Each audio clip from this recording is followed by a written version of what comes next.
versus non-tenure track faculty. What does tenure mean? What's the difference between the two? What are the benefits and disadvantages to both positions? Who benefits from tenure? The professors, the universities, the students? I'll explain why this topic has been important in the past and why we should revisit it today. Tenure, status granted to an employee usually after a probationary period, indicating that the position or employment is permanent. When this concept is applied to professors' careers, it usually means the professor is put on tenure track once hired, and it has essentially, give or take, 5 years to reach tenure. Tenure is normally awarded based on publications and research. Once they have been awarded tenure, they have their position for life. This is true for the majority of the tenure track population, with a very small percentage losing tenure due to extreme reasons, for example, breaking the law. I like to think it's almost like being protected by the union. So the definition of non-tenure track faculty are full-time, fixed-term, or contracted positions. These are essentially professors who are full-time, can still have benefits, but they're not guaranteed their position for life. They are bound to a contract that may be 9 months or a year, depending on the agreement with the school. Most of these professors are more focused on teaching and assisting the students. A lot of times, these professors can be our large lecture classes.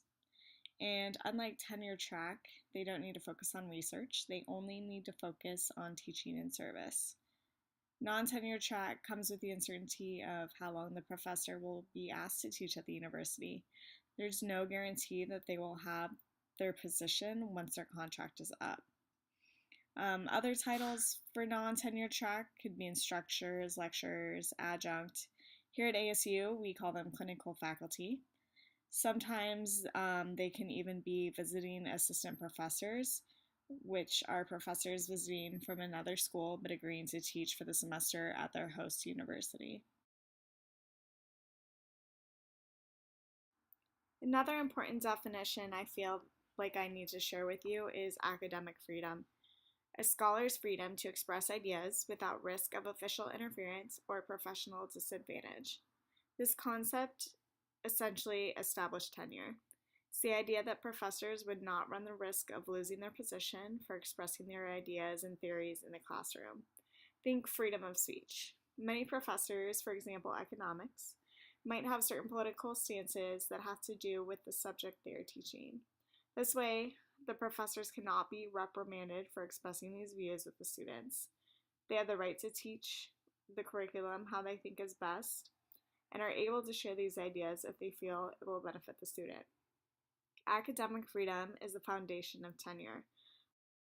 However, O'Neill states in his chapter Academic Freedom, despite wholly understandable confusion, academic freedom and faculty tenure remain quite distinct concepts, and for several vital reasons. For one, given its constitutional grounding in the First Amendment, academic freedom fully protects only those who teach and pursue research in publicly supported institutions. With the sole exception of courts in New York State, the First Amendment and state constitutional guarantees of free expression simply do not apply to non-public colleges and universities. Only those institutions that are governmentally supported and regulated are compelled to observe and apply the safeguards of free speech and press. Faculty colleagues in the independent sector, although typically enjoying comparable safeguards by reason of benign governing board policies, usually embedded in faculty handbooks and websites, and cannot insist upon legal protection for free expression and inquiry. Another distinction is easily overlooked. While organizations like the AAUP almost universally embrace the concept of tenure, they do not categorically require a tenure system. With tenure comes the right to due process as well. Merriam-Webster defines due process as a course of formal proceedings, such as legal proceedings, carried out regularly and in accordance with established rules and principles, called also procedural due process, or a judicial requirement that enacted laws may not contain provisions that result in the unfair, arbitrary, or unreasonable treatment of an individual called also substantive due process. Professors wanted assurance that they could not be fired or for illogical and impulsive reasons. For example, they wanted to make sure they weren't fired to be replaced by a colleague's relative or any sort of conflict of interest. Therefore, if their academic freedom is challenged by the university, they have the right to due process. The implementation of tenure occurred around the 19th century. This also happened to be around the same time other industries were establishing unions. It was strongly influenced by the German notions of Lehrerfreiheit, which translates to academic freedom. Professors wanted the right to create their own curriculum and not have outside influences delegating and dictating the topics and ideas they would teach. A couple important cases to note are the Eli trial and Edward Ross's case. Both of these professors' positions were threatened by opposing views, whether it was the students like Eli's trial or the administration in Ross's case. Eli's student claimed he was forcing socialist views, which was very taboo at the time, and insisted that his teaching position be eliminated. Eli also felt strongly that his academic freedom was being infringed upon. He involved the media and other colleagues to help prove and expand his case. Long story short, Eli prevailed. Edward Ross faced a similar situation involving the president of the university at Stanford. Ross spoke out against a Republican candidate, which the president of the university happened to support, as well as oppose the importation of Asian labor, which the university president happened to be associated with through Stanford's railroad construction business. Ross firmly believed his stances on the two subjects fell within his professional competence as an economist. Like Eli, Ross involved the media to establish a case concerning his forced resignation from the university president. He too prevailed, resulting in the creation of the American Association of University Professors. One of the first initiatives of the AAUP was to establish tenure within the universities. So now I want to talk to you about the pros and cons of tenure and non-tenure track.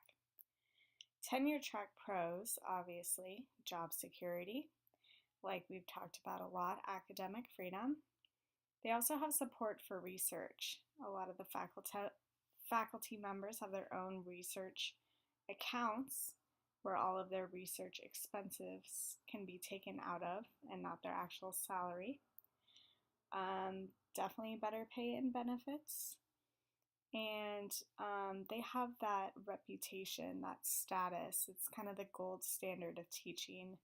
End all be all. Another interesting pro to tenure track is support for professional development. So professors on the tenure track are much more likely to receive such support, especially when it comes to sabbatical leave. Actually, only about a quarter of U.S. institutions offer sabbatical leave to non-tenure track professors. Cons of tenure track.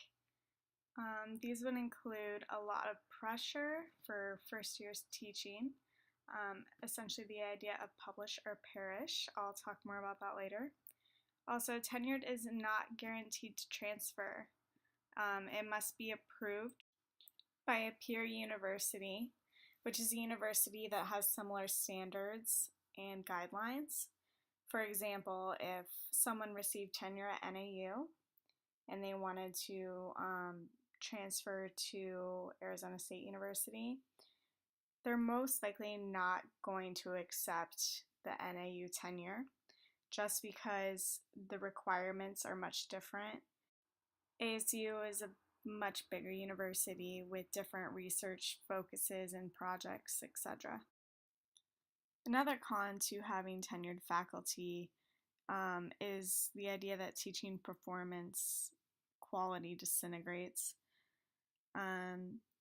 The professors might be more focused on their research and less focused on actually teaching, considering they're valued by their research. And also, they're guaranteed their job for life. So they might not put the effort that's expected into their teaching because they're more focused on their research and not worried about losing their job from teaching poorly. The final point I have listed for cons of tenure track is the fact that it creates difficult financial situations for our universities. For example, if the universities are really struggling, tuition costs aren't quite making it, there's no support from the state, they already guarantee these professors their salaries.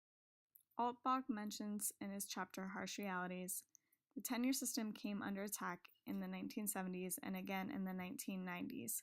Some argued that the permanent appointments offered to professors once they had been evaluated and promoted from assistant to associate professor bred sloth among those with tenure, although there was little evidence to back this claim.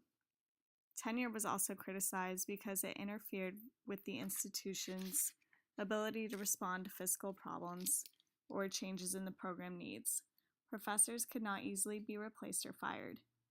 Originally intended to protect academic freedom, the tenure system expanded into a means of evaluating assistant professors as well as a way to offer lifetime appointments.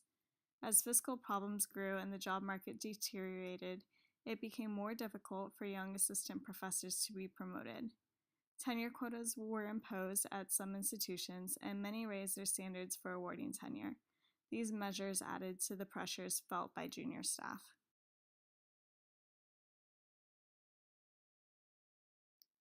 Some pros of non-tenure track are flexible schedule. Some professors don't want the pressures of a full-time position. Either they're focusing on their own separate research projects, or they have other careers that they're working on. And another pro, obviously, is they don't have the demand to focus on research. Some professors actually would rather focus on teaching versus research. So, non-tenure track cons, the first would be adjunct instructors most likely won't have benefits. Sometimes the job market might force a professor to take a non-tenure track career while they really want a tenure track one, but the jobs aren't available at the time. As Altbach mentions in his chapter Harsh Realities, the academic profession will become further differentiated. The full-time tenure track professoriate is already shrinking, and the numbers of part-timers and non-tenure track teachers are growing. In addition, terms and conditions of academic work in the different segments of the academic system will become more diverse and unequal.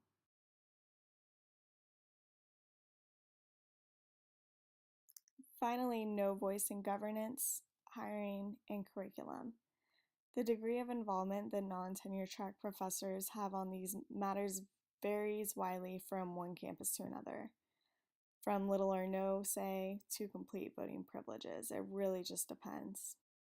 As Altbach mentions in his chapter Harsh Realities, non-tenure track and part-time faculty also have much less autonomy than their tenured colleagues, and as noted earlier, these groups are an increasingly large part of the profession. Half of all new appointments fall into these categories. In addition, Eckel and Kazar mention in their chapter the intersecting authority of boards, presidents, and faculty. The 70% of faculty off the tenure track are generally not involved in governance, so a large majority of faculty no longer have any input into institutional decisions. Those who are tenured and tenure track faculty may not well represent the views and priorities of the whole professoriate. I also want to touch on the process of achieving tenure, known as tenure track, before introducing a TED Talk regarding the concepts of tenure and publisher perish. Publisher perish is a coined phrase used to describe the struggles that tenure track faculty must meet in order to achieve tenure. One of the most significant requirements to reach tenure is to be published in highly credited journals. Without these publishings, it is said the professors will perish, or in other words, not achieve tenure. Leslie M. Finney from Inside Higher Ed discusses tenure and what you should know about the tenure process when starting an academic career. A dictionary definition of tenure is permanence of position. However, that simplistic definition neglects many facets of tenure and the tenure process. Tenure is an individual accomplishment that can be all-consuming and absorbing 24/7 for the first decade or two of an academic career. First off, striving for tenure at a university is like gambling in a casino. The house sets the rules and controls the odds. Secondly, becoming tenured is like joining a fraternity. When one embarks on an academic career, he or she is trying to become an accepted and permanent member of an academic department. Third, a tenure case is like a hunk of Swiss cheese. A new faculty member is expected to excel at research, teaching, and service. These three broad categories encompass a multitude of activities, including procuring grants, performing leading-edge research, advising graduate students, publishing in preeminent journals, presenting at national and international conferences, teaching graduate and undergraduate courses, advising undergraduate students, serving on departmental college and university committees, serving on professional society and conference organizing committees, reviewing, etc. Due to the myriad of activities that faculty members perform, final tenure case is like a hunk of Swiss cheese, with the areas of strength being the cheese and of weakness being the holes. Finally, the majority of those embarking on an academic career will end up with tenure cases in the gray zone. A small percentage of those pursuing tenure will not be able to address a fatal flaw. For example, no funding or publishing, abysmal teaching, etc., and will not be able to succeed.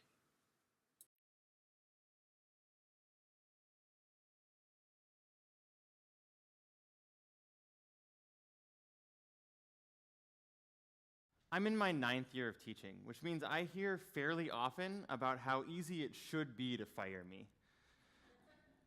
There's a discussion going on, if you can call just people shouting at each other a discussion, about fixing this system of due process, tenure, and seniority that I currently enjoy. And when I say enjoy, what I mean is that after my 3rd year of teaching, when I got tenure, I went home and I sewed it its own little heart-shaped pillow so it could sleep next to me at night. And I'm not that worried that they're going to come and take my pillow away. What I'm really worried about is that this kind of conversation that we're having about tenure is completely missing the point. We talk way too often about how to get rid of bad teachers and not nearly enough about how to make and keep good ones. And to talk about that, we need to stop talking about fixing tenure, and we need to start talking about flipping it. We need to look at how we treat teachers in their first years. See, in my first year, I kept a list in my desk of every job that I might want to do that wasn't teaching. And though juggler and Toby from the West Wing were perhaps unreasonable job aspirations for myself, making the list really helped me. Because see, in my first year, I said yes to everything. Every dance supervision, every committee, the other dance supervision, any job that I could do that would show my bosses I was willing to work myself to death so long as I got to come back next year. But all that work took away from the actual job I was supposed to be doing, which was learning how to teach. And so I struggled, and I felt really bad for struggling. So I kept the list, because it reminded me that teaching was a choice, that if it ever got to be too much, and it very often felt like it would be too much, that surely someone, somewhere, would need a juggler. I made the list for a second reason, a more practical reason, which is that for the first 3 years of teaching, I was in what was called my probationary period. That meant that I could be fired essentially at any point for any reason. And at every moment, I thought I was about to make the mistake that would lose me my job, because I made a lot of mistakes. I got angry too quickly, I yelled too often. I asked for far too little from kids who could have given me way more. Something about a few years of teacher preparation and a lifetime of being obscenely liberal did not prepare me like I thought it would to be a successful white teacher of kids of color. And so There was days that I would eat lunch under my desk just to hide from all the things that I didn't know what to do with. And I was scared to ask for help because, see, no one gets to be really great at teaching in their first year, but everyone needs to constantly convince other people that they deserve to be there. And certainly, bad teachers sneak through. We know that's true. But I'm unconvinced that the problem of the unfireable bad teacher is so big that it deserves the amount of time, attention, and legal funds that we're currently spending on it. We need to pay attention to our youngest teachers because we know the profession is getting younger every year. We know the profession is getting less experienced every year.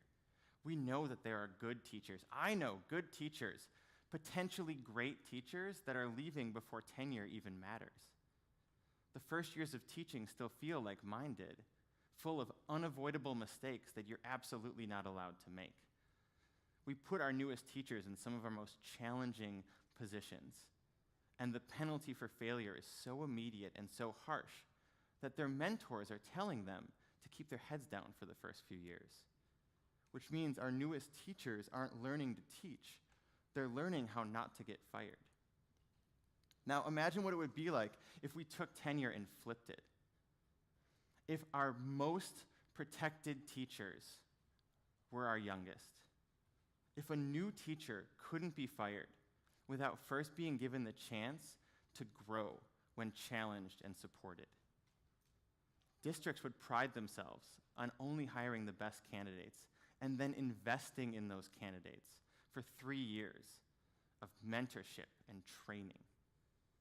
Schools, unless they were pretty bad at being schools, would ask their teachers to take the risks that would make them great instead of embracing and supporting mediocrity. And after those 3 years, we could still have a year, some sort of probationary year, where districts could cut ties with teachers that just hadn't quite grown into what they needed. But through and after that, our experience and our expertise and our need to be able to advocate for what our students need could be the protections that we build. Most importantly, our new teachers would get what they most need, a stable environment to grow. Because look, if the tenure system is broken, it's because it's incomplete. We need protection to do an incredibly difficult job well, but we need to give those protections to the teachers who need them most. Thank you.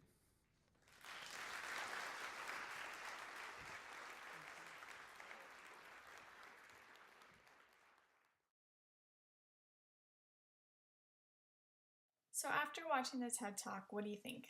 Do you think tenure is a relevant issue today? Is it a fair system that should be sustained? I think our higher education can definitely afford to re-examine the process and improve the quality of non-tenured positions. It seems as though the system has been in place for over a century and has yet to evolve.